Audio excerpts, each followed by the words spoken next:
አንድ ሰው ነው በየሄደበት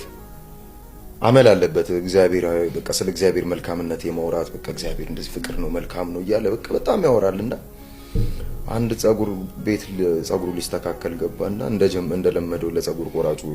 እግዚአብሔርን ሲያወራው ልጁ ወደ ኮስተር ሄደና አይ ወዳጄ ስነ ስርዓት ያዝ በቃ እግዚአብሔር የሚባል ነገር የለም እግዚአብሔር ቢኖር የሁሉ ጎዳና ላይ ያለው ህፃን ሁሉ ያለ ጥፋቱ ሲወለድ ሆስፒታል ሂድስቲ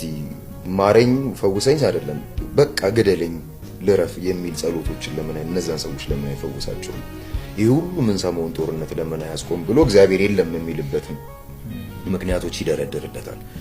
ከዛ ሰውየው የምርም ማለት ነው ጥያቄ ጠየቀ እንዴት እግዚአብሔር ለነዚህ ጉዳዮች መልስ አልሰጠም ብሎ ጸጉሩንም ግማሹን እንደተስተካከለ ቆይ ከዚህ በላይ መስማት አልችልም ብሎ ፈቶ እየሮጠ ሲወጣ ከውጪ ጸጉሩም ጺሙም ያለቅጥ አድጎ ወደ ማስፈራት ደረጃ የደረሰ ሰውዬ ከፊት ለፊት ይመጣል አዮ ደስ አለው እየሮጠ ገባ ወደ ጸጉር ቤቱ ጸጉር ጎራጭ አንተ የለህም አለው እንዴት እኔ ያለው ይላል ቆሜ እያየኝ አየለህም የለህም